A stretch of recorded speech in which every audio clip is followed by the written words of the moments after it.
आपण पाहता जनशक्ती न्यूज 18, सामान्य जनतेचा बुलंद आवाज।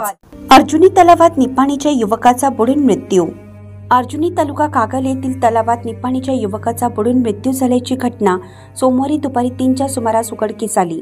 पियुष अभिजित जाधव, वय वर्ष 18, राहणार दिवेकर कॉलनी, निपाणी असं मृत झालेल्या युवकाचं नाव आहे।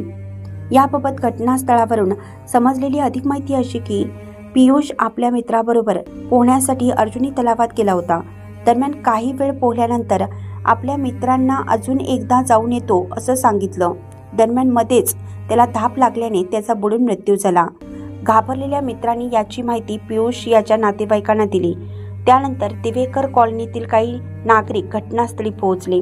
नागरिकांनी तलावात बुडालेल्या पियुष याला बाहेर काढण्यात आलं। या घटनेची माहिती मुरगुड पोलीस स्थानकाला देण्यात आली। त्यानुसार मुरगुड पोलिसांनी घटनास्थळी भेट देऊन पंचनामा केला।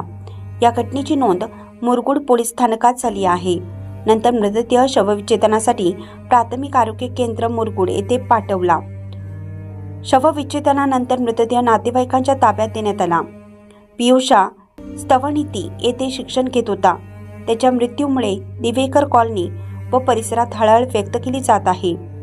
पियुष याच्या पश्चात आजी, आई, वडील, 2 चुलते असा परिवार आहे। चालू घडामोडीच्या अपडेट जाणून घेण्यासाठी आपल्या जनशक्ती न्यूज 18 चॅनलला सबस्क्राइब जरूर करा, लाईक करा, कमेंट करा, शेअर करा, बेल आयकॉन प्रेस करा आणि नोटिफिकेशन मिळवा।